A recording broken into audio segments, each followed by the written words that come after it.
Today I went to a bunch of different sales and got a whole lot of cool things, such as porcelain signs, old thermometers, and I even got to pet a donkey or two. That's not all though, so let's go and see what else I got. Okay, before we do get into the video, whether this is your first time here or you've been watching for a bit, make sure and like and subscribe. It lets me know that you like my videos and lets me know that you want me to keep making them. Alright, let's go see what all I got. So starting out, I somehow managed to get in what I could only consider to be a scene comparable to the movie WALL-E.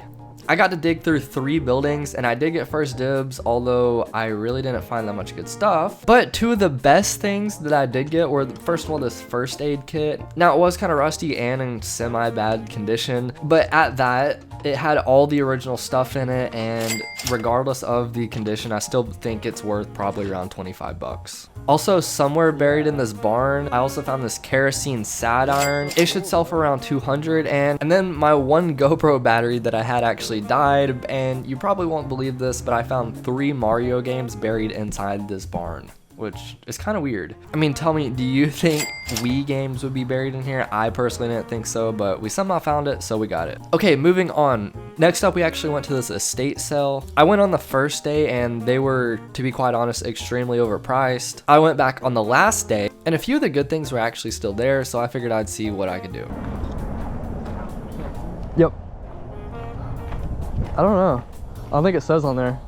I called earlier about the blue porcelain sign. This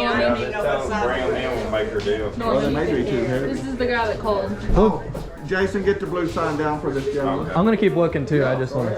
Okay. You guys doing good today? Staying warm? Yeah. Well, we are staying warm. Yeah, warmer. Can I see real quick? Yeah. You said 40, right? Yeah, it was marked 200. So if you don't take it, I know somebody wants it. No, I'll definitely take it. You doing good? Doing good. How about you? Pretty good. All right, so I actually called before I got there to see if this blue porcelain sign was still there. They wanted $200 for it. I offered them $40 and they took it. So I'll be asking like $150 or so for it. It's a Texas Southwestern cattle raiser sign. This is one of the actual earlier dated models. Now, some of the new ones actually have a 1-800 number on it, and some of the really older models can either be bigger, up to 48 inches, and they can have actual ranch names, which can make the sign go up to around $500 worth in value. Mine is just like one of the normal vintage ones, so it should go around for $150, so not bad at all. Another one of the items that I saw at this sale that I wanted to try and get was this camera. They're asking $150 for it, and I personally thought that's really all I could get for it to begin with, so I was pretty happy around $75, so I was going to try and get it on half off day. Yes, sir. On the Canon camera, it says 150 firm. Is that like firm as in no? What did you do on that Canon camera for him, Jason? I'll do 100 and that's the lowest. 100? Okay, I was going to offer you 75, so. I can't do that. Okay, I'll think on it. Money if I did that. Fair enough. Okay, I'll be thinking for a minute and I'll let you know if I switch up on it. Now, as we did here, he did not want to go down to 75, which I was completely fine with, but that's that. It's not necessarily that's that, because I actually did get it later on, which you'll see. But after that, I got this Leatherman multi-tool. Okay, you got it? Yeah. Okay.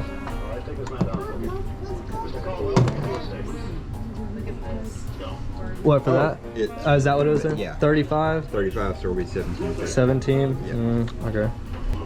So, what is that, a bottle opener or something?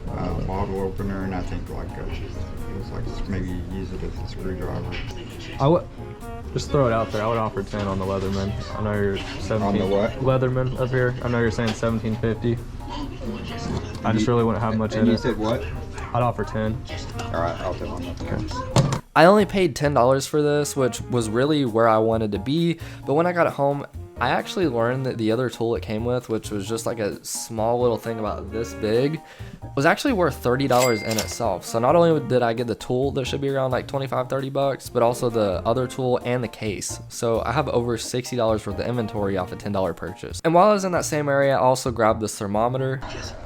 This might be something that I might get. Yeah, sure. You can get that? Yeah, I think so. This is a thermometer, right? Yeah.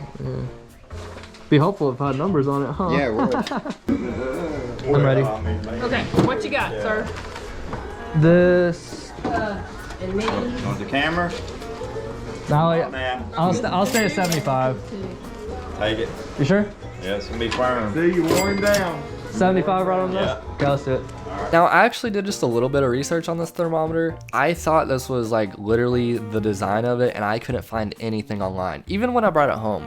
And what's even weirder, I thought it was really strange that it has no numbers on it. I mean, take a look for yourself, literally no numbers. On a thermometer, that doesn't make any sense, but it actually turns out this was like rusted over. So that would kind of explain the shape it's in, like with the dent on the back. It was probably outside, so it just kind of got beat on for a bit. I was a little bit thrown off because the item was actually inside when I bought it, so I was like, I didn't really even begin to question rust. But regardless, I paid $25 for it. I think I can get about 100 in the shape it's in. In the perfect restored like condition it would come in, it should sell for around like $500 to $600. So I see no problem getting $100 for it in the shape it's in. And also, side note, the thermometer actually still works. Okay, but what about that camera we also talked about? He actually buckled under the pressure and gave in to the $75 offer. Now, this is a deal similar to that Leatherman multi-tool, because when I got it home, I pulled all the stuff out of the bag. It had a lot more stuff than I thought.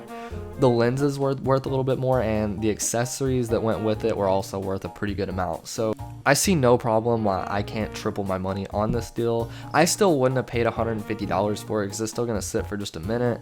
And I had to lot it up into like several different deals and all that. But regardless, I'm completely happy at $75. Okay, so the next sale after that actually wasn't that profitable. I did get the pet a donkey or two though, so that was kind of fun, but in regards to actually getting stuff, I got nothing. Okay, and last but not least, I went to this estate sale, which once again was 50% off. This was the final day. I actually went to this sale on the day before too and got some more stuff. So look, I'm just gonna say this sale was a mess. It was loud, and I didn't really get much good footage from it. So here's what I got. First and foremost is these Burmese manuscripts. I only paid $250 for these, and there isn't really too many sold comp, but looking around, I think I can get about $1,800. Now, I'll probably accept offers down like $1,500, but I don't mind sitting on these one single bit. What are these, you might ask?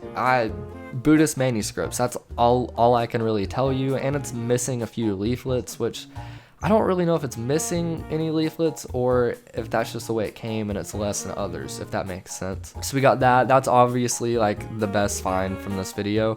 From this estate sale, I also got a lot of probably about 150 pins. They were actually split into two groups. I paid $125 for all of them. So there was German and British pins, and also like patches of that sort. And there's also United States of America patches and pins. Look, I'm just gonna pop a few of my favorites on the screen. We did really good off of this, but one complaint I did have. Look, this is one of the pins I got. So you see, this is how a pin should be. I don't know how clear you can see that, but see the little pokey part? You put this over the pokey part, right?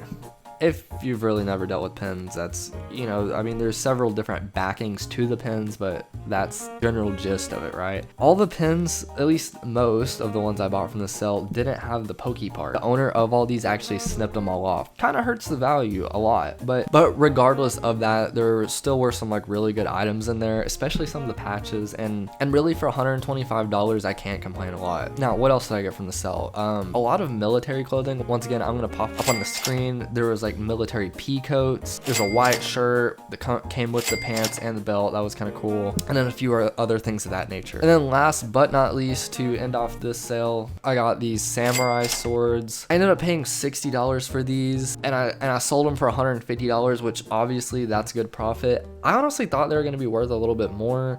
They're more of just a decor piece, and I thought they were like legit Japanese samurai swords. Definitely did not do too bad, especially given the cold weather. Now, if you did like this video, make sure and also go check out our shorts. Here's a few on either side of me right here. Post them on TikTok, Facebook, Instagram, even on YouTube as well. So if you do like the more short form content, go make sure and check that out as well. Anyway, I appreciate you watching. Take care and see ya.